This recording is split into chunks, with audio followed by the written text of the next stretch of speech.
श्री पुराण पुरुषोत्तमाय नमः। श्री गणेशाय नमः। श्री शिव महापुराण रुद्र संहिता द्वितीय सतीखंड। दक्ष की तपस्या और देवी शिवा का उन्हें वरदान देना। नारद जी ने पूछा, पूज्य पिताजी, दृढ़ता पूर्वक उत्तम व्रत का पालन करने वाले दक्ष ने तपस्या करके देवी से कौन सा वर प्राप्त किया तथा वे देवी किस प्रकार दक्ष की कन्या हुई। ब्रह्मा जी ने कहा, नारद, तुम धन्य हो। इन सभी मुनियों के साथ भक्तिपूर्वक इस प्रसंग को सुनो। मेरी आज्ञा पाकर उत्तम बुद्धि वाले प्रजापति दक्ष ने क्षीर सागर के उत्तम तट पर स्थित हो देवी जगदम्बिका को पुत्री के रूप में प्राप्त करने की इच्छा तथा उनके प्रत्यक्ष दर्शन की कामना के लिए उन्हें हृदय मंदिर में विराजमान करके तपस्या प्रारंभ की।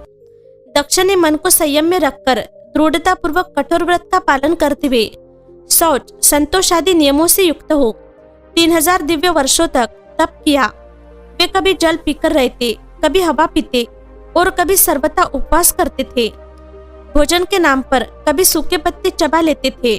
मुनिश्रेष्ठ नारद तदनंतर यम नियमादि से युक्त हो जगदम्बा की पूजा में लगे हुए दक्ष को देवी शिवा ने प्रत्यक्ष दर्शन दिया।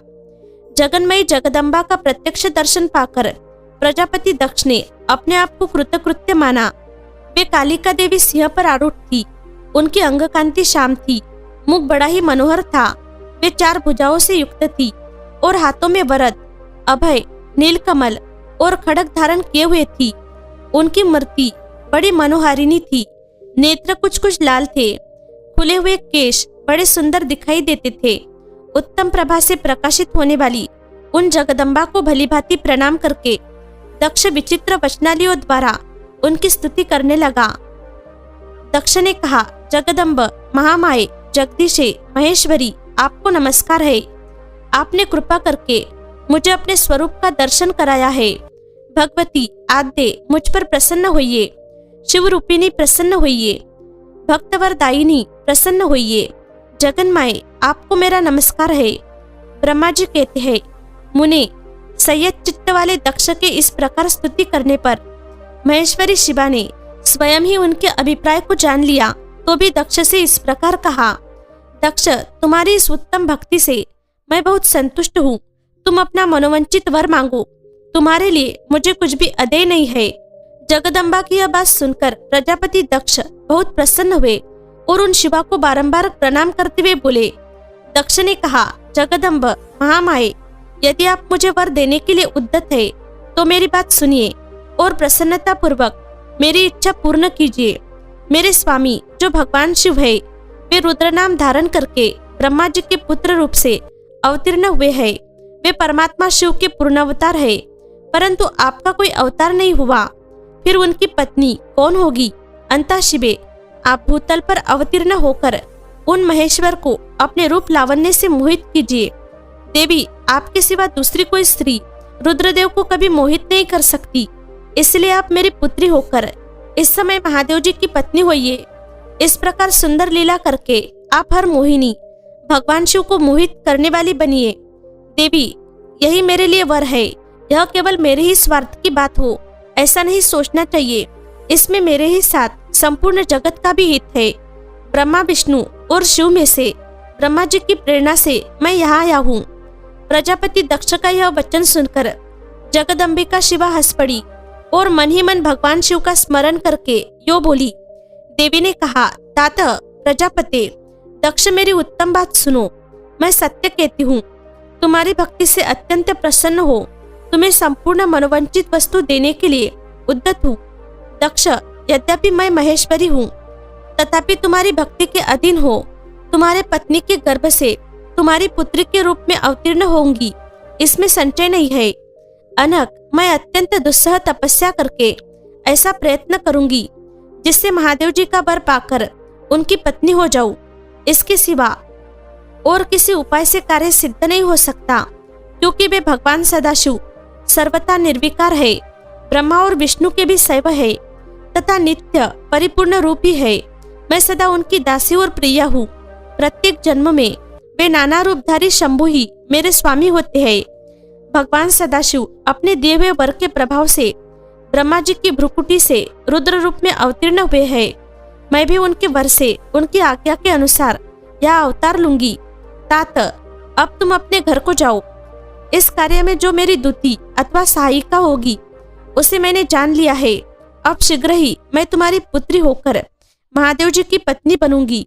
दक्ष से यह उत्तम वचन कहकर मन ही मन शिव की आज्ञा प्राप्त करके देवी शिवा ने शिव के चरणार बिंदु का चिंतन करते हुए फिर कहा, प्रजापते, परंतु मेरा एक प्रण है, उसे तुम्हें सदा मन में रखना चाहिए। मैं उस प्रण को सुना देती हूँ, तुम उसे सत्य समझो, मिथ्या न मानो। यदि कभी मेरे प्रति तुम्हारा आदर घट जाएगा तब उसी समय मैं अपने शरीर को त्याग दूंगी, अपने स्वरूप में लीन हो जाऊंगी अथवा दूसरा शरीर धारण कर लूंगी। मेरा यह कथन सत्य है। प्रजापति, प्रत्येक सर्ग या कल्प के लिए तुम्हें यह वर दे दिया गया। मैं तुम्हारी पुत्री होकर भगवान शिव की पत्नी होऊंगी। मुख्य प्रजापति दक्ष से ऐसा कहकर महेश्वरी शिवा उनके देखते देखते वही अंतर्ध्यान हो गई। दुर्गा जी के अंतर्ध्यान होने पर दक्ष भी अपने आश्रम को लौट गए और यह सोचकर प्रसन्न रहने लगे कि देवी शिवा मेरी पुत्री होने वाली है। ब्रह्मा जी की आज्ञा से दक्ष द्वारा मैथुनी सृष्टि का आरंभ अपने पुत्र हर्यशो और शबलाष्टो को निवृत्ति मार्ग में भेजने के कारण दक्ष का नारद को शाप देना। ब्रह्मा जी कहते हैं, नारद, प्रजापति दक्ष अपने आश्रम पर जाकर मेरी आज्ञा पा हर्ष भरे मन से नाना प्रकार की मानसिक सृष्टि करने लगे। उस प्रजा सृष्टि को बढ़ती हुई न देख प्रजापति दक्ष ने अपने पिता मुझ ब्रह्मा से कहा। दक्ष बोले, ब्राह्मण, तात, प्रजानाथ, प्रजा बढ़ नहीं रही है। प्रभु, मैंने जितने जीवों की सृष्टि की थी वे सब उतने ही रह गए हैं। प्रजानाथ, मैं क्या करूं? जिस उपाय से ये जीव अपने आप बढ़ने लगे वह मुझे बताइए, तदनुसार मैं प्रजा की सृष्टि करूंगा, इसमें संशय नहीं है।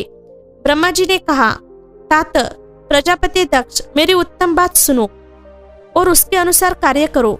सूर्यश्रेष्ठ भगवान शिव तुम्हारा कल्याण करेंगे। प्रजेश, प्रजापति पंचजन की जो परम सुंदरी पुत्री अस्किनी है उसे तुम पत्नी रूप से ग्रहण करो। स्त्री के साथ मैथुन धर्म का आश्रय ले तुम पुनः इस प्रजा सर्ग को बढ़ाओ। अस्किनी जैसी कामिनी के गर्भ से तुम बहुत सी संतानें उत्पन्न कर सकोगे। तदनंतर मैथुन धर्म से प्रजा की उत्पत्ति करने के उद्देश्य से प्रजापति दक्ष ने मेरी आज्ञा के अनुसार वीरन प्रजापति की पुत्री के साथ विवाह किया। अपनी पत्नी वीरिनी के गर्भ से प्रजापति दक्ष ने 10,000 पुत्र उत्पन्न किए जो हर्यश्व कहलाए।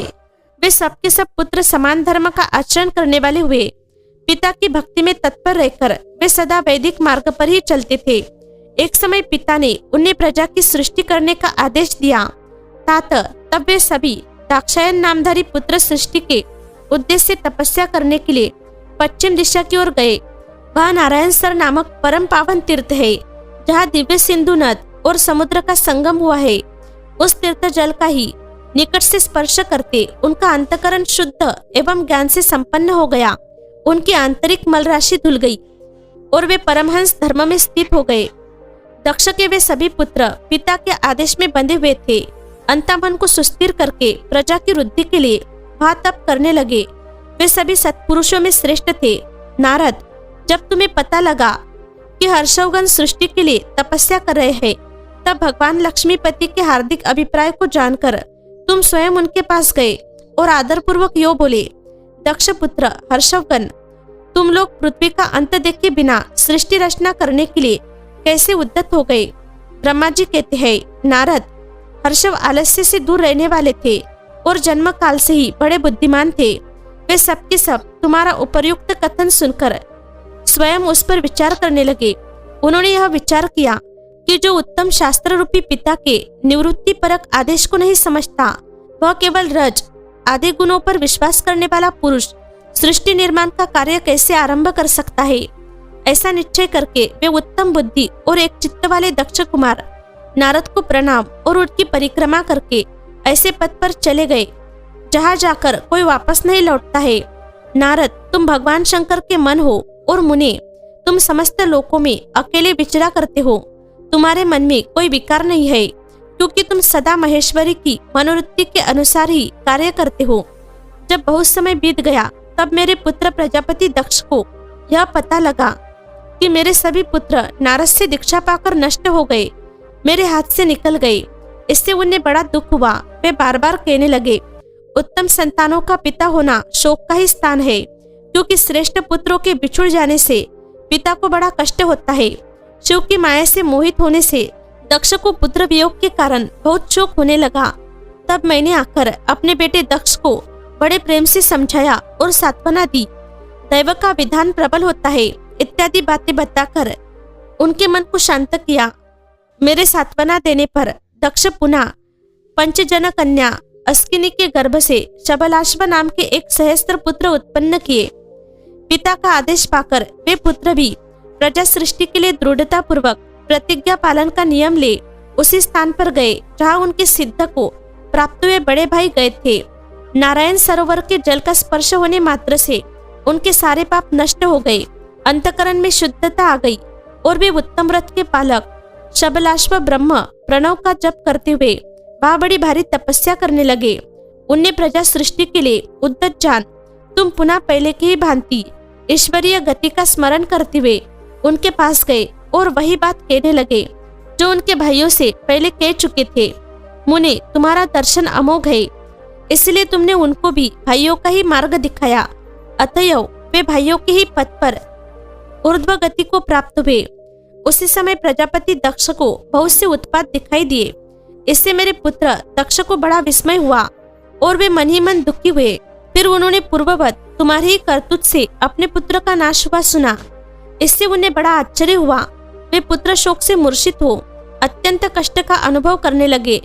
फिर दक्ष ने तुम पर बड़ा भारी क्रोध किया और कहा, यह नारद बड़ा दुष्ट है। दैववश उसी समय तुम दक्ष पर अनुग्रह करने के लिए वहां पहुंचे। तुम्हें देखते ही शोकावेश से युक्त हुए दक्ष के होठ रोष से पकड़ने लगे। तुम्हें सामने पाकर वे धिक्कारने और निंदा करने लगे। दक्ष ने कहा, ओ नीच, तुमने यह क्या किया? तुमने झूठ मूठ साधुओं का बाना पहन रखा है। इसी के द्वारा ठगकर हमारे भोले भाले बालकों को जो तुमने भिक्षुओं का मार्ग दिखाया है, यह अच्छा नहीं किया। तुम निर्दय और छठ हो, इसलिए तुमने हमारे इन बालकों को जो अभी ऋषि ऋण, देव ऋण और पितृ ऋण से मुक्त नहीं हो पाए थे, लोक और परलोक दोनों के श्रेय का नाश कर डाला। जो पुरुष इन तीनों ऋणों को उतारे बिना ही मोक्ष की इच्छा मन में लिए माता पिता को त्याग कर घर से निकल जाता है, सन्यासी हो जाता है, वह अधोगति को प्राप्त होता है। तुम निर्दय और बड़े निर्लज्ज हो, बच्चों की बुद्धि में भेद पैदा करने वाले हो और अपने सुयश को स्वयं ही नष्ट कर रहे हो। मूढ़मते, तुम भगवान विष्णु के पार्षदों में व्यर्थ ही घूमते फिरते हो। अधमाधम, तुमने बारंबार मेरा अमंगल किया है। अंत आज से तीनों लोकों में विचरते हुए तुम्हारा पैर कहीं स्थिर नहीं रहेगा अथवा कहीं भी तुम्हें ठहरने के लिए सुस्थिर ठौर ठिकाना नहीं मिलेगा। नारद, यद्यपि तुम साधु पुरुषों द्वारा सम्मानित हो, तथापि उस समय दक्ष ने शोकवश तुम्हें वैसा शाप दे दिया। वे ईश्वर की इच्छा को नहीं समझ सके। शिव की माया ने उन्हें अत्यंत मोहित कर दिया था। मुने, तुमने उस शाप को चुपचाप ग्रहण कर लिया और अपने चित्त में विकार नहीं आने दिया। यही ब्रह्म भाव है। ईश्वर कोटि के महात्मा पुरुष स्वयं शाप को मिटा देने में समर्थ होने पर भी उसे सह लेते हैं। दक्ष की 60 कन्याओं का विवाह। दक्ष और वरिणी के यहाँ देवी शिवा का अवतार। दक्ष द्वारा उनकी स्तुति तथा सती के सद्गुणों एवं चेष्टाओं से माता पिता की प्रसन्नता। ब्रह्मा जी कहते हैं, देवर्षि, इसी समय दक्ष के इस बर्ताव को जानकर मैं भी वहां पहुंचा और पूर्ववत उन्हें शांत करने के लिए सांत्वना देने लगा।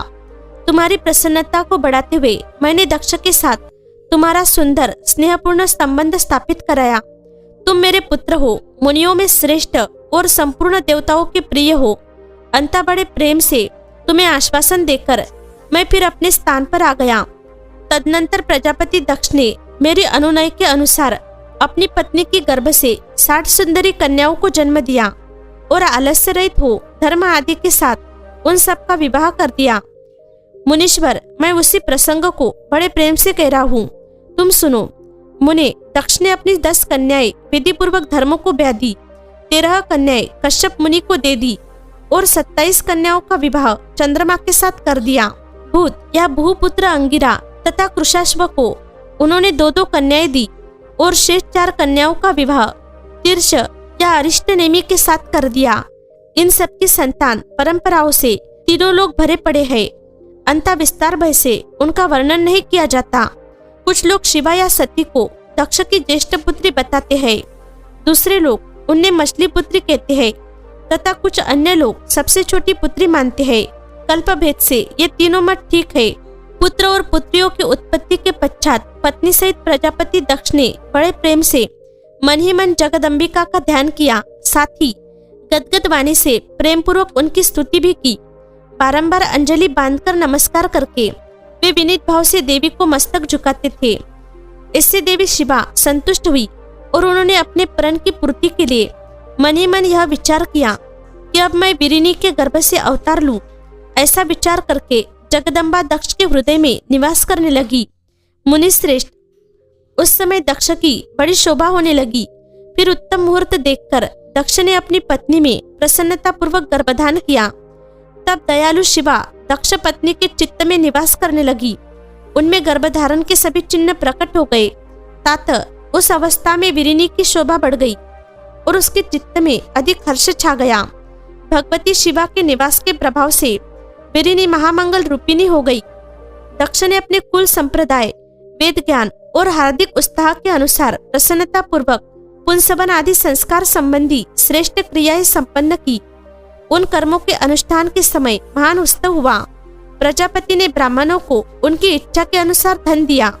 उस अवसर पर विरिनी के गर्भ से देवी का निवास हुआ जानकर श्री विष्णु आदि सभी देवताओं को बड़ी प्रसन्नता हुई। उन सब ने वहां आकर जगदम्बा का स्तवन किया और समस्त लोगों का उपकार करने वाली देवी शिवा को बारंबार प्रणाम किया। वे सब देवता प्रसन्नचित हो दक्ष प्रजापति तथा विरिनी की बुरी बुरी प्रशंसा करके अपने अपने स्थान को लौट गए।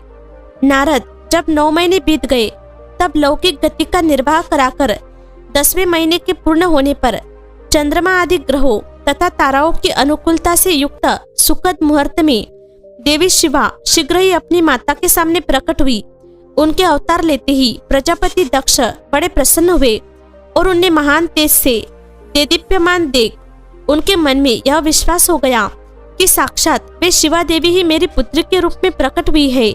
उस समय आकाश से फूलों की वर्षा होने लगी और मेघ जल बरसाने लगे। मुनीश्वर, सती के जन्म लेते ही संपूर्ण दिशाओं में तत्काल शांति छा गई। देवता आकाश में खड़े हो मांगलिक बाजे बजाने लगे। अग्निशालाओं की बुझी हुई अग्नियां सहसा प्रज्वलित हो उठी और सब कुछ परम मंगलमय हो गया। विरिनी के गर्भ से साक्षात जगदम्बा को प्रकट हुई देख दक्ष ने दोनों हाथ जोड़कर नमस्कार किया और बड़े भक्ति भाव से उनकी बड़ी स्तुति की।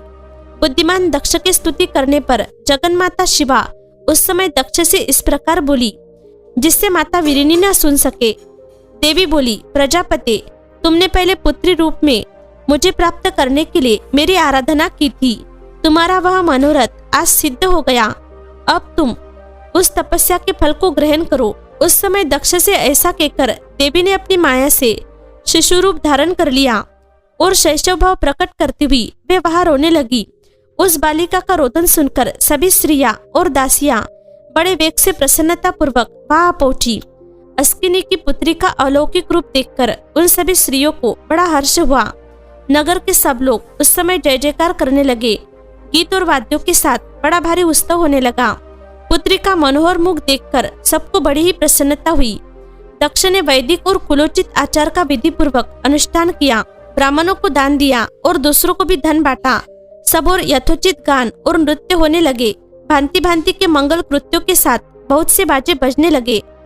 उस समय दक्ष ने समस्त सद्गुणों की सत्ता से प्रशंसित होने वाली अपनी उस पुत्री का नाम प्रसन्नता पूर्वक उमा रखा। तदनंतर संसार में लोगों की ओर से उसके और भी नाम प्रचलित किए गए, जो सबके सब महान मंगलदायक तथा विशेषता समस्त दुखों का नाश करने वाले हैं। विरिनी और महात्मा दक्ष अपनी पुत्री का पालन करने लगे तथा वह शुक्ल पक्ष की चंद्रकला के समान दिनों दिन बढ़ने लगी। द्विज श्रेष्ठ बाल्यावस्था में भी समस्त उत्तमोत्तम गुण उसमें उसी तरह प्रवेश करने लगे, जैसे शुक्ल पक्ष के बाल चंद्रमा में भी समस्त मनोहारिणी कलाएं प्रविष्ट हो जाती है। दक्ष कन्या सती सखियों के बीच बैठी बैठी जब अपने भाव में निमग्न होती थी, तब बारंबार भगवान शिव की मूर्ति को चित्रित करने लगती थी। मंगलमयी सती जब बालोचित सुंदर गीत गाती तब स्थानु, हर एवं रुद्र नाम लेकर स्मर शत्रु शिव का स्मरण किया करती थी। सती की तपस्या से संतुष्ट देवताओं का कैलाश में जाकर भगवान शिव का स्तवन करना। ब्रह्मा जी कहते हैं, नारद, एक दिन मैंने तुम्हारे साथ जाकर पिता के पास खड़ी हुई सती को देखा। वह तीनों लोकों की सारभूता सुंदरी थी। उसके पिता ने मुझे नमस्कार करके तुम्हारा भी सत्कार किया। यह देख लोक लीला का अनुसरण करने वाली सती ने भक्ति और प्रसन्नता के साथ मुझको और तुमको भी प्रणाम किया। नारद, तदनंतर सती की ओर देखते हुए हम और तुम दक्ष के दिए हुए शुभ आसन पर बैठ गए। तत्पश्चात मैंने उस विनयशिला बालिका से कहा, सती, जो केवल तुम्हें ही चाहते हैं और तुम्हारे मन में भी एकमात्र जिनकी ही कामना है, उन्हीं सर्वज्ञ जगदीश्वर महादेव जी को तुम पति रूप में प्राप्त करो। शुभ है, जो तुम्हारे सिवा दूसरी किसी स्त्री को पत्नी रूप में न तो ग्रहण कर सके है, न करते हैं और न भविष्य में ही ग्रहण करेंगे। वे ही भगवान शिव तुम्हारे पति हो। वे तुम्हारे ही योग्य है, दूसरे के नहीं। नारद, सती से ऐसा कहकर मैं दक्ष के घर में देर तक ठहरा रहा। फिर उनसे विदा ले मैं और तुम दोनों अपने अपने स्थान को चले आए। मेरी बातों को सुनकर दक्ष को बड़ी प्रसन्नता हुई। उनकी सारी मानसिक चिंता दूर हो गई और उन्होंने अपनी पुत्री को परमेश्वरी समझकर गोद में उठा लिया। इस प्रकार कुमारोचित सुंदर लीला विहारों से सुशोभित होती हुई भक्तवत्सला सती, जो स्वेच्छा से मानव रूप धारण करके प्रकट हुई थी, कौमारावस्था पार कर गई। बाल्यावस्था बिताकर किंचित युवावस्था को प्राप्त हुई सती अत्यंत तेज एवं शोभा से संपन्न हो संपूर्ण अंगों से मनोहर दिखाई देने लगी। लोकेश दक्ष ने देखा कि सती के शरीर में युवावस्था के लक्षण प्रकट होने लगे हैं। तब उनके मन में यह चिंता हुई कि मैं महादेव जी के साथ इनका विवाह कैसे करूं। सती स्वयं भी महादेव जी को ही पाने की प्रतिदिन अभिलाषा रखती थी। अंता पिता के मनोभाव को समझकर वे माता के निकट गई। विशाल बुद्धि वाली सती रूपिणी परमेश्वरी शिवा ने अपनी माता विरिनी से भगवान शंकर की प्रसन्नता के निमित्त तपस्या करने के लिए आज्ञा मांगी। माता की आज्ञा मिल गई। अंत दृढ़ता पूर्वक व्रत का पालन करने वाली सती ने महेश्वर को पति रूप में प्राप्त करने के लिए अपने घर पर ही उनकी आराधना आरंभ की। अश्विन मास में नंदा, प्रतिपदा, षष्ठी और एकादशी तिथियों में उन्होंने भक्तिपूर्वक गुड़, भात और नमक चढ़ाकर भगवान शिव का पूजन किया और उन्हें नमस्कार करके उसी नियम के साथ उस मास को व्यतीत किया। कार्तिक मास की चतुर्दशी को सजाकर रखे हुए मालपुओं और खीर से परमेश्वर शिव की आराधना करके वे निरंतर उनका चिंतन करने लगी। मार्गशीर्ष मास के कृष्ण पक्ष की अष्टमी तिथि को तिल, जौ और चावल से हर की पूजा करके ज्योतिर्मय दीप दिखाकर अथवा आरती करके सती दिन बिताती थी। पौष मास के शुक्ल पक्ष की सप्तमी को रात भर जागरण करके प्रातःकाल खिचड़ी का नैवेद्य लगा वे शिव की पूजा करती थी। माघ की पूर्णिमा को रात में जागरण करके सवेरे नदी में नहाती और गीले वस्त्र से ही तट पर बैठकर भगवान शंकर की पूजा करती थी। फाल्गुन मास के कृष्ण पक्ष की चतुर्दशी तिथि को रात में जागरण करके उस रात्रि के चारों पैरों में शिवजी की विशेष पूजा करती और नटों द्वारा नाटक भी कराती थी। चैत्र मास के शुक्ल पक्ष की चतुर्दशी को वे दिन रात शिवा का स्मरण करती हुई समय बिताती और ढाकते फूलों तथा दवनों से भगवान शिव की पूजा करती थी।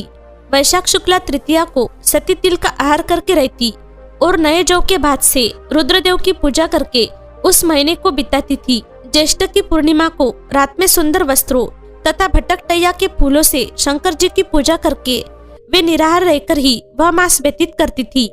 आषाढ़ के शुक्ल पक्ष की चतुर्दशी को काले वस्त्र और भटकटैया के फूलों से वे रुद्रदेव का पूजन करती थी। श्रवण मास के शुक्ल पक्ष की अष्टमी एवं चतुर्दशी को वे यज्ञोपवीत वस्त्रों तथा कुश की पवित्र से शिव की पूजा किया करती थी।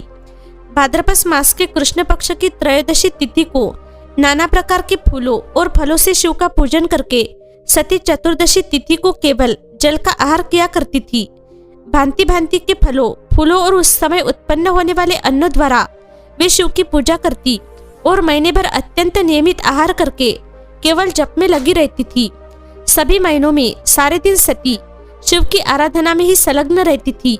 अपनी इच्छा से मानव रूप धारण करने वाली वे देवी दृढ़ता पूर्वक उत्तम व्रत का पालन करती थी।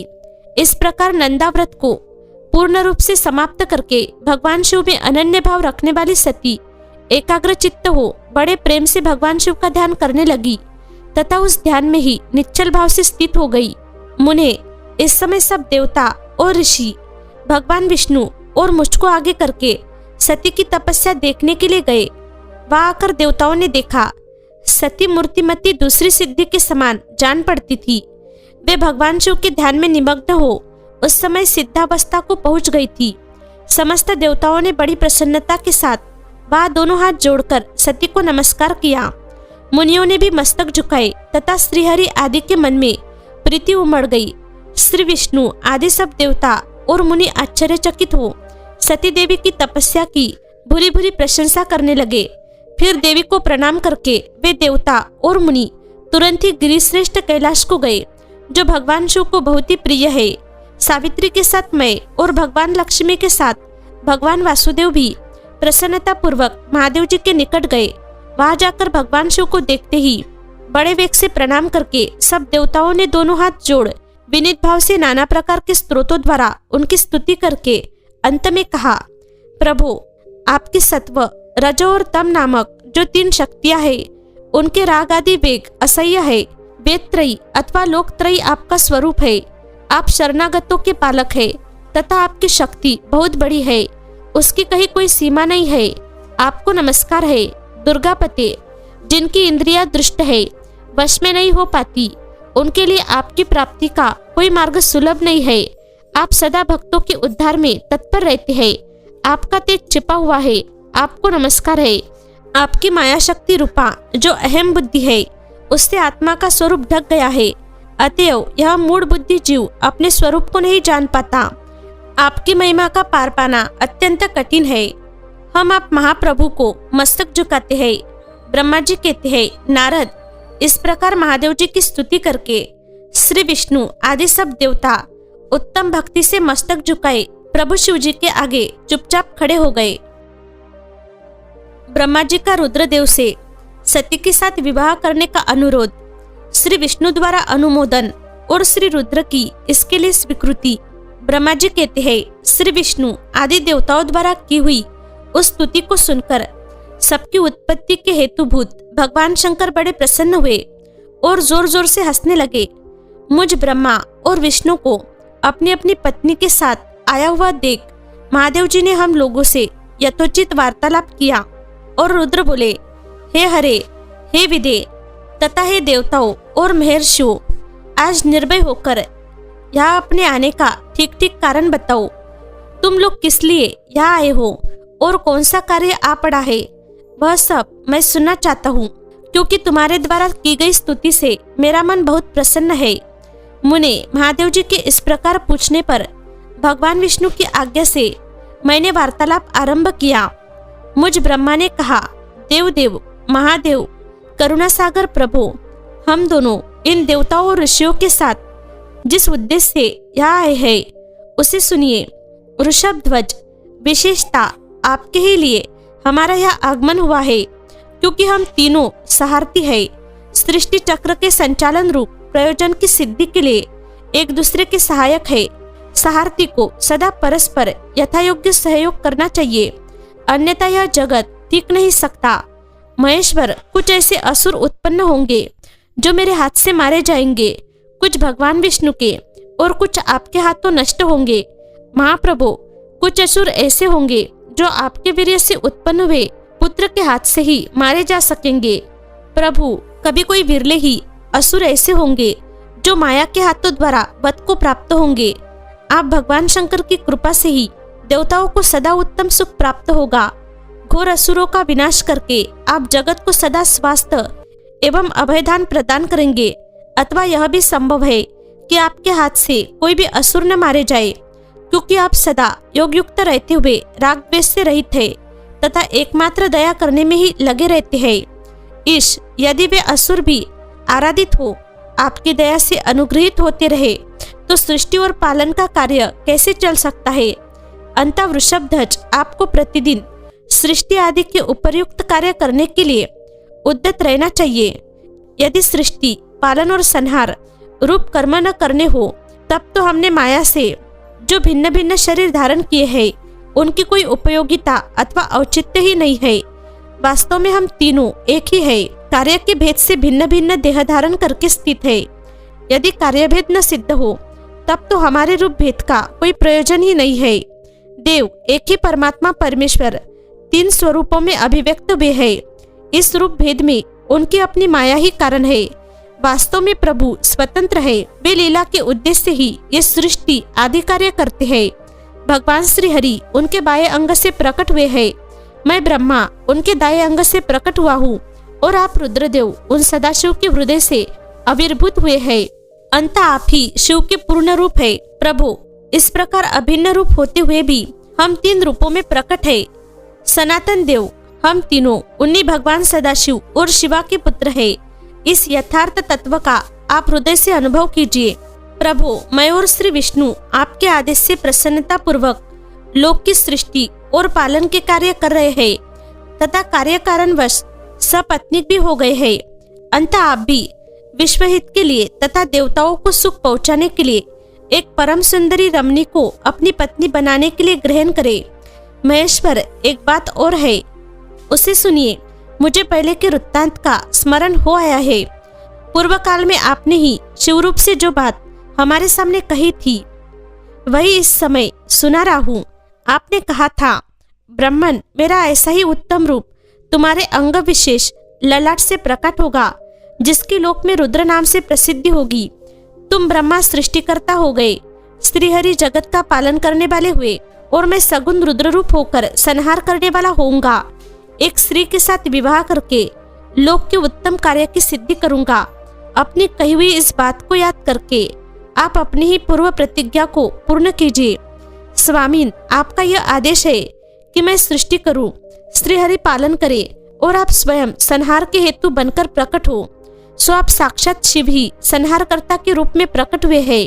आपके बिना हम दोनों अपना अपना कार्य करने में समर्थ नहीं है। अंततः आप एक ऐसी कामिनी को स्वीकार करें जो लोकहित के कार्य में तत्पर रहे। शंभो जैसे लक्ष्मी भगवान विष्णु की और सावित्री मेरी सहधर्मिनी है, उसी प्रकार आप इस समय अपनी जीवन सहचरी प्राण वल्लभा को ग्रहण करें। मेरी यह बात सुनकर लोकेश्वर महादेव जी के मुख पर मुस्कुराहट दौड़ गई। वे श्रीहरि के सामने मुझसे इस प्रकार बोले।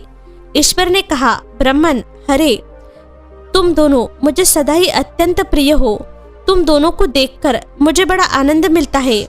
तुम लोग समस्त देवताओं में श्रेष्ठ तथा त्रिलोकी के स्वामी हो।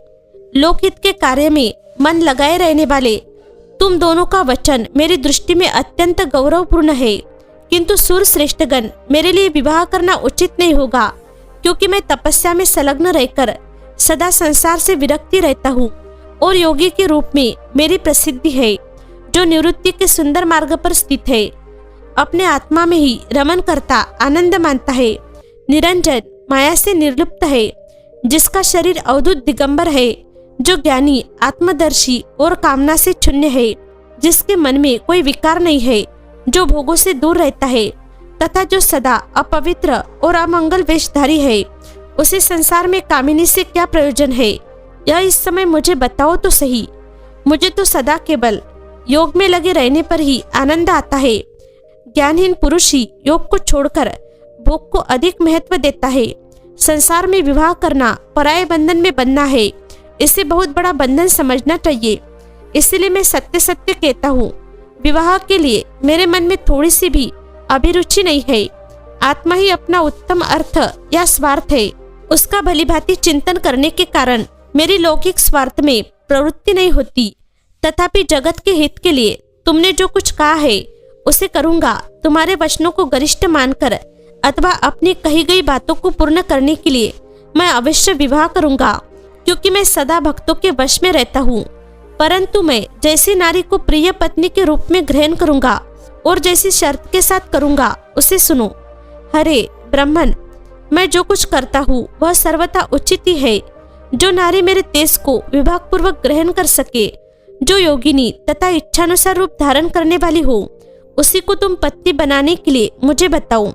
जब मैं योग में तत्पर रहूं, तब उसे भी योगिनी बनकर रहना होगा, और जब मैं कामासक्त हूँ, तब उसे भी कामिनी के रूप में ही मेरे पास रहना होगा। वेद वेत्ता विद्वान जिन्हें अविनाशी बतलाती है, उन ज्योति स्वरूप सनातन शिव का मैं सदा चिंतन करता हूँ और करता रहूंगा। ब्राह्मण उन सदाशिव के चिंतन में जब मैं न लगा हूँ, तभी उस भामिनी के साथ मैं समागमन कर सकता हूँ। जो मेरे शिव चिंतन में विघ्न डालने वाली होगी, वह जीवित नहीं रह सकती। उसे अपने जीवन से हाथ धोना पड़ेगा। तुम विष्णु और मैं तीनों ही ब्रह्मस्वरूप शिव के अंशभूत है। अंतः महाभागगण, हमारे लिए उनका निरंतर चिंतन करना ही उचित है। कमलासन, उनके चिंतन के लिए मैं बिना विवाह के भी रह लूंगा, किंतु उनका चिंतन छोड़कर विवाह नहीं करूंगा।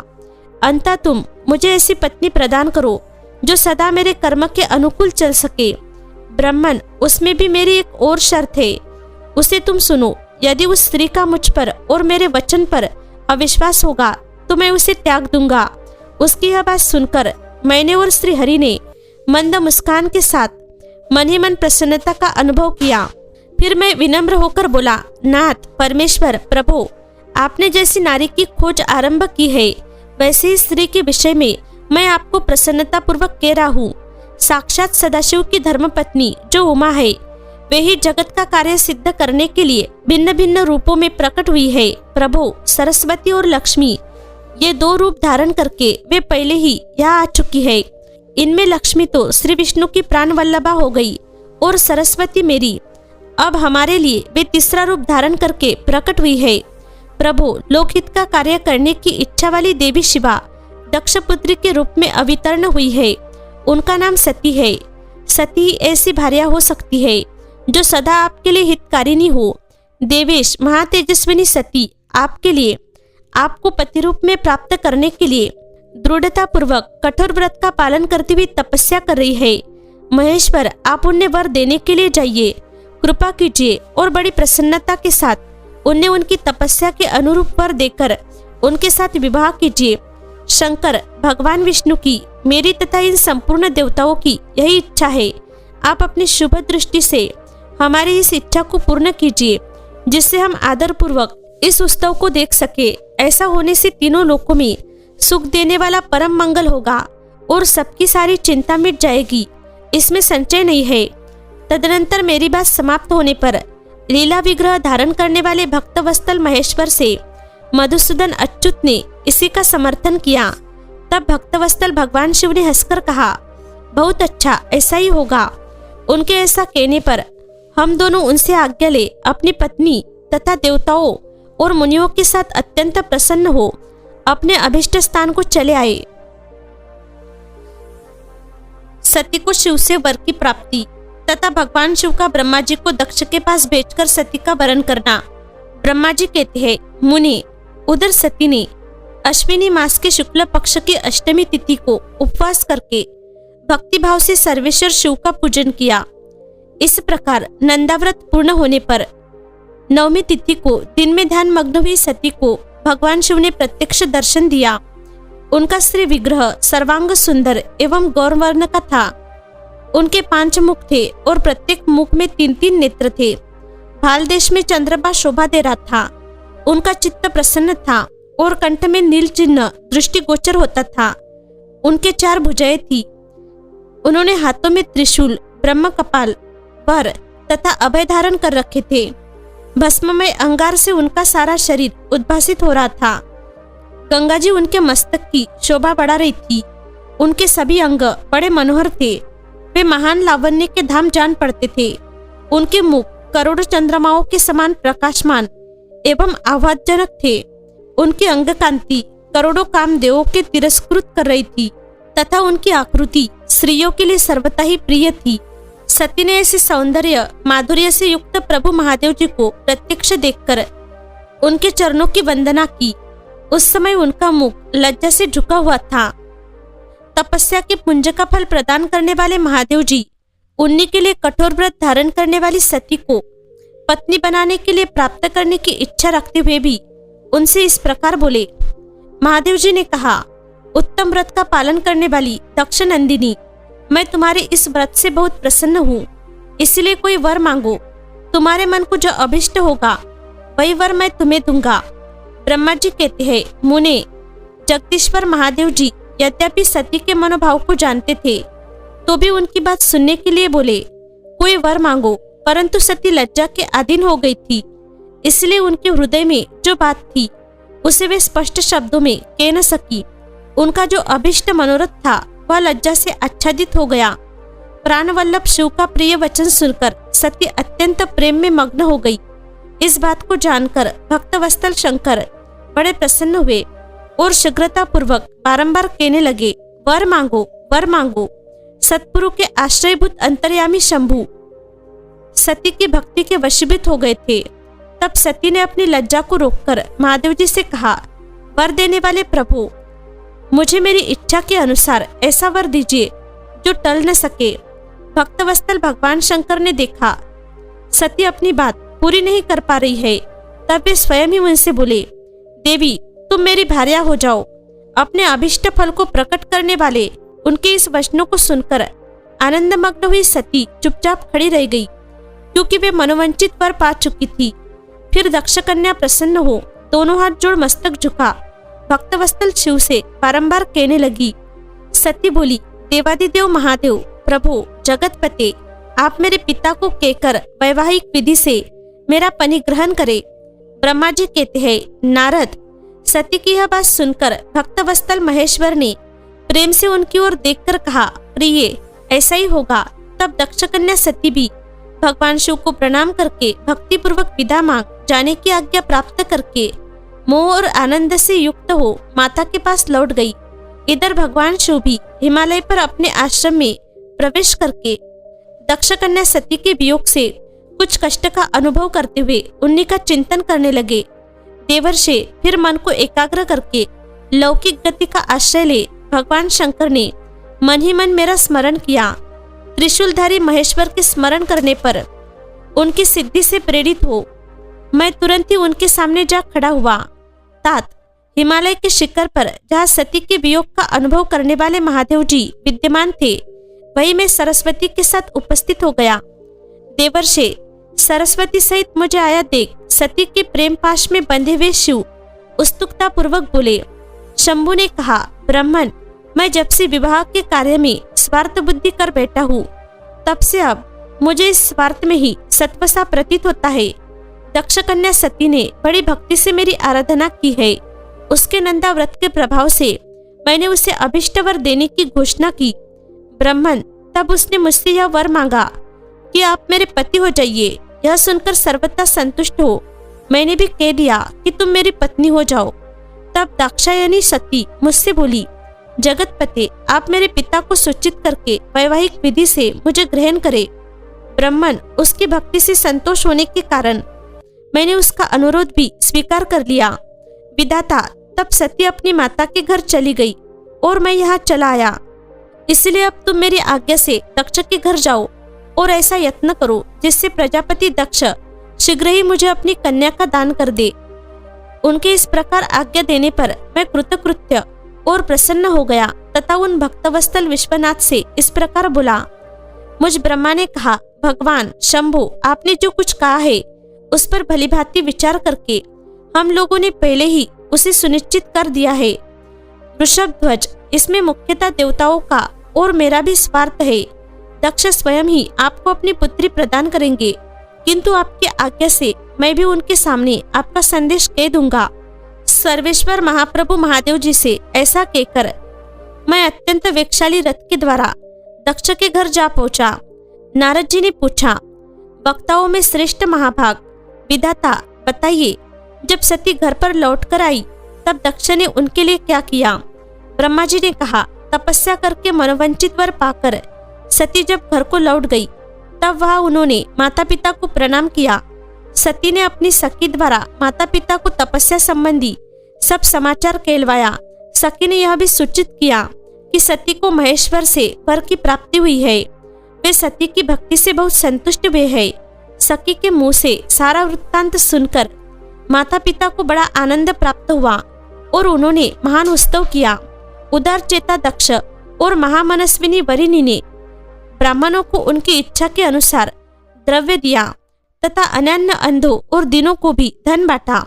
प्रसन्नता बढ़ाने वाली अपनी पुत्री को हृदय से लगाकर माता विरिणी ने उसका मस्तक सूंघा और आनंदमग्न होकर उसकी बारंबार प्रशंसा की।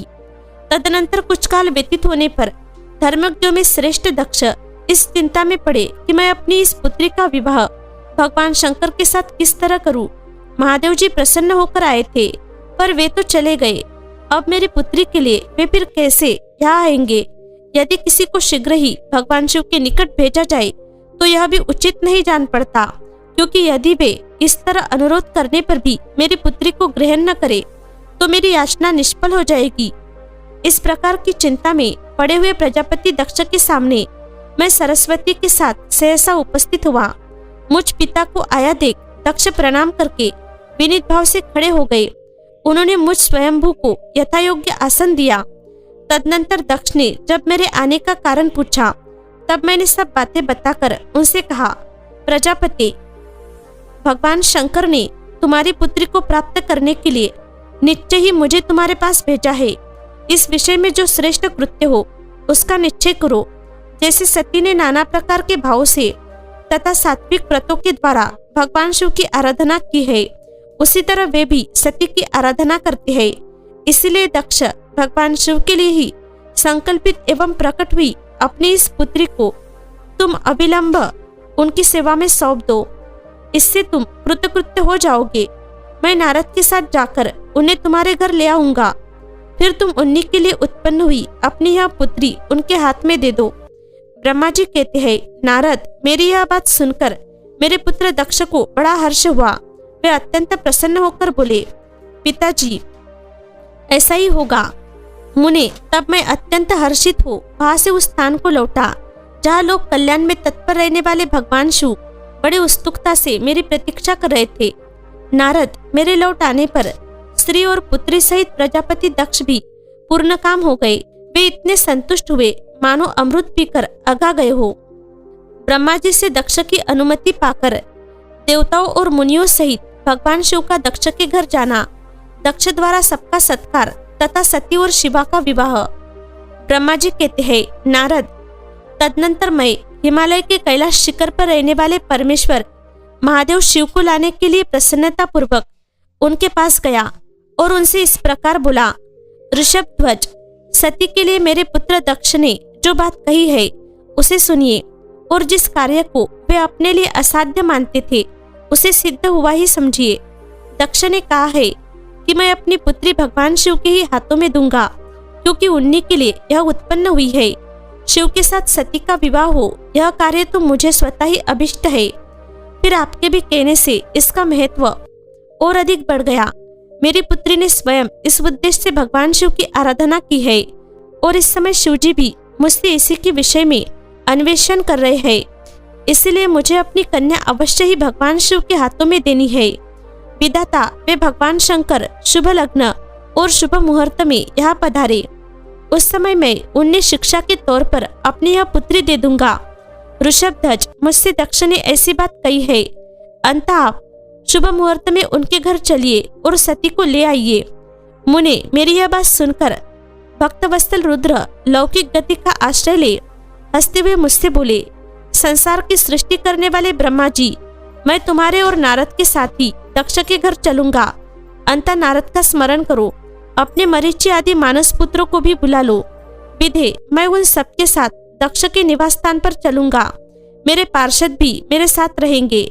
नारद, लोकाचार के निर्वाह में लगे हुए भगवान शिव के इस प्रकार आज्ञा देने पर मैंने तुम्हारा और मरीचि आदि पुत्रों का भी स्मरण किया। मेरे याद करते ही तुम्हारे साथ मेरे सभी मानस पुत्र मन में आदर की भावना लिए शीघ्र ही वहां आ पहुंचे। उस समय तुम सब लोग हर्ष से उत्पन्न हो रहे थे। फिर रुद्र के स्मरण करने पर शिव भक्तों के सम्राट भगवान विष्णु भी अपने सैनिकों तथा कमला देवी के साथ गरुड़ पर आरूढ़ हो तुरंत वहां आ गए। तदनंतर चैत्र मास के शुक्ल पक्ष की त्रयोदशी तिथि में रविवार को पूर्वा फाल्गुना नक्षत्र में मुझ ब्रह्मा और विष्णु आदि समस्त देवताओं के साथ महेश्वर ने विवाह के लिए यात्रा की। मार्ग में उन देवताओं और ऋषियों के साथ यात्रा करते हुए भगवान शंकर बड़ी शोभा पा रहे थे। वहां जाते हुए देवताओं, मुनियों तथा आनंदमग्न मन वाले प्रथम गणों का रास्ते में बड़ा उत्सव हो रहा था।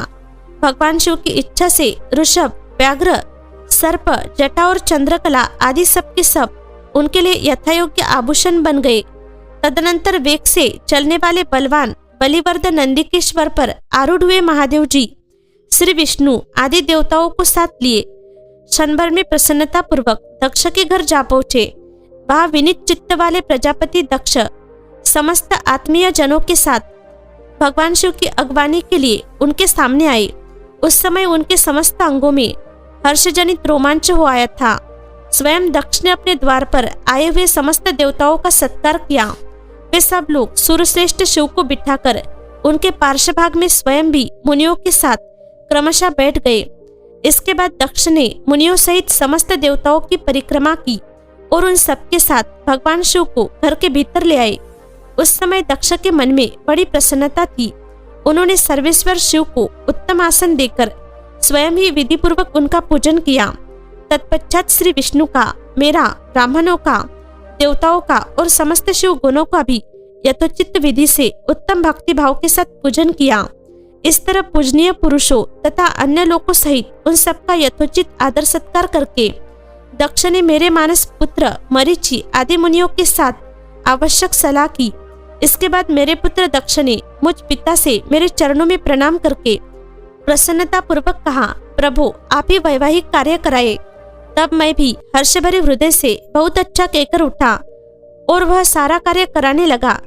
तदनंतर ग्रहों के बल से युक्त शुभ लग्न और शुभ मुहूर्त में दक्ष ने हर्षपूर्वक अपनी पुत्री सती का हाथ भगवान शंकर के हाथ में दे दिया। उस समय हर्ष से भरे हुए भगवान वृषभध्वज ने भी वैवाहिक विधि से सुंदरी दक्ष कन्या का परिग्रहण किया। फिर मैंने, श्रीहरि ने, तुम तथा अन्य मुनियों ने, देवताओं ने और प्रथम गणों ने भगवान शिव को प्रणाम किया और सबने नाना प्रकार की स्तुतियों द्वारा उन्हें संतुष्ट किया। उस समय नाच गान के साथ महान उत्सव मनाया गया। समस्त देवताओं और मुनियों का बड़ा आनंद प्राप्त हुआ। भगवान शिव के लिए कन्यादान करके मेरे पुत्र दक्ष कृतार्थ हो गए। शिवा और शिव प्रसन्न हुए तथा सारा संसार मंगल का निकेतन बन गया।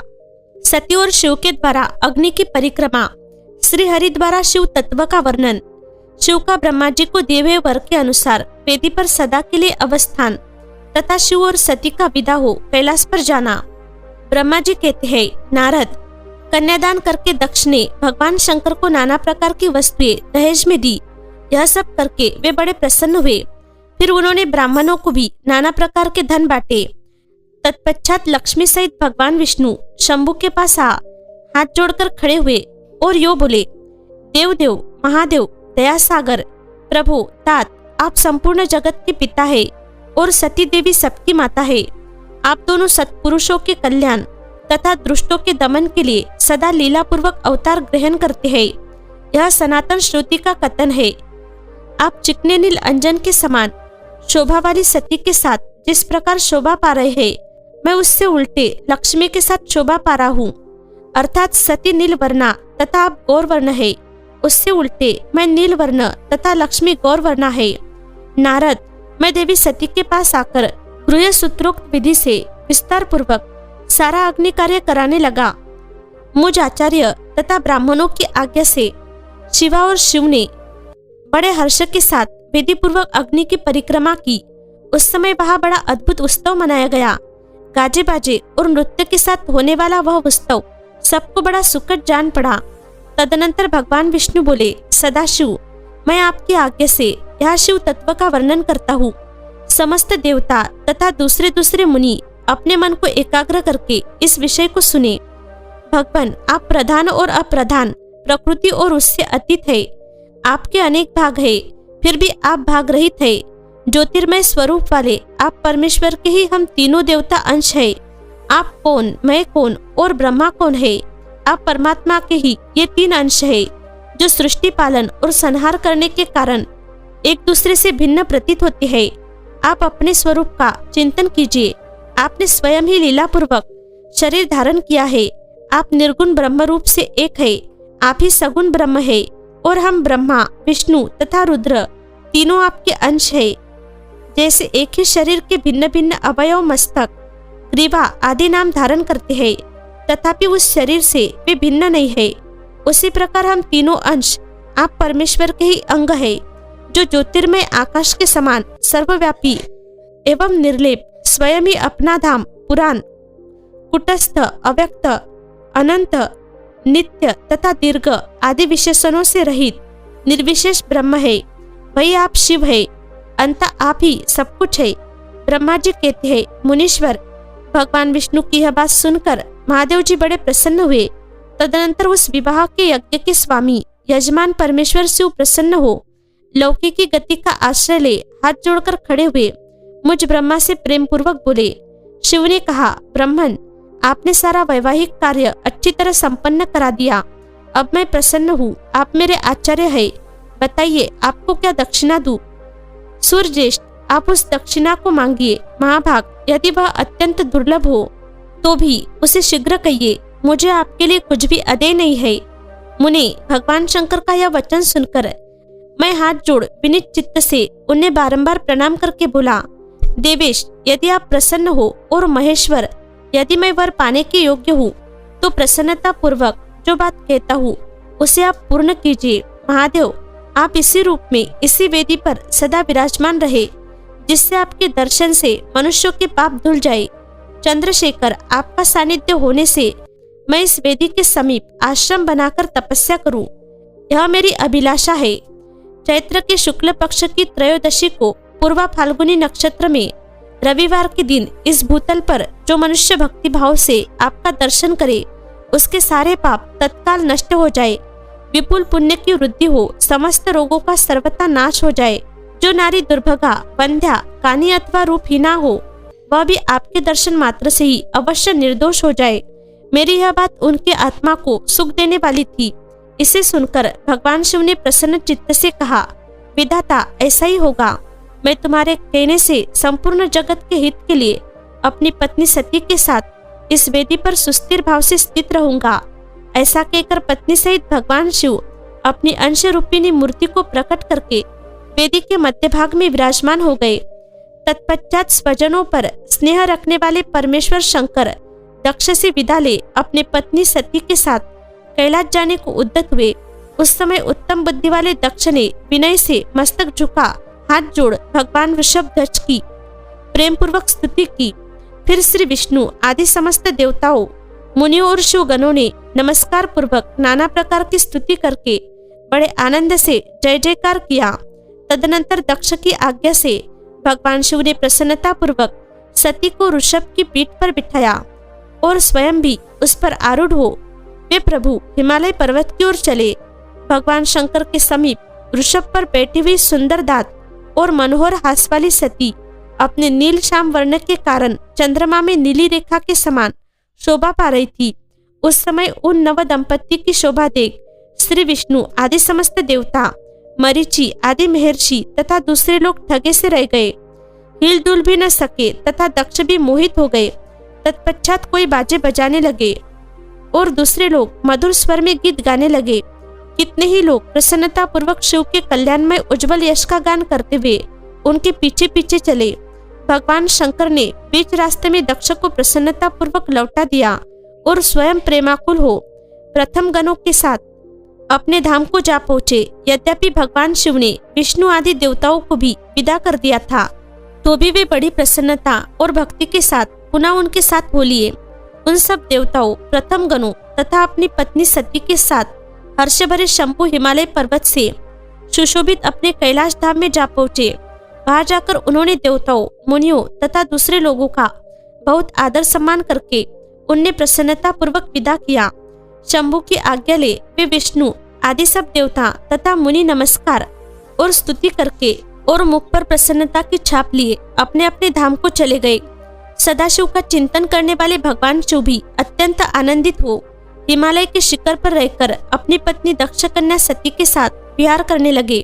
सूत जी कहते हैं, मुनियों, पूर्व काल में स्वयंभू मनवंतर में भगवान शंकर और सती का जिस प्रकार विवाह हुआ वह सारा प्रसंग मैंने तुमसे कह दिया जो विवाह काल में, यज्ञ में अथवा किसी भी शुभ कार्य के आरंभ में भगवान शंकर की पूजा करके शांत चित्त से इस कथा को सुनता है, उसका सारा कर्म तथा वैवाहिक आयोजन बिना किसी विघ्न बाधा के पूर्ण होता है और दूसरे शुभ कर्म भी सदा निर्विघ्न पूर्ण होते हैं। इस शुभ उपव्याख्यान को प्रेम पूर्वक सुनकर विवाहित होने वाली कन्या भी सुख, सौभाग्य, सुशीलता और सदाचार आदि सद्गुणों से संपन्न साध्वी स्त्री तथा पुत्रवती होती है।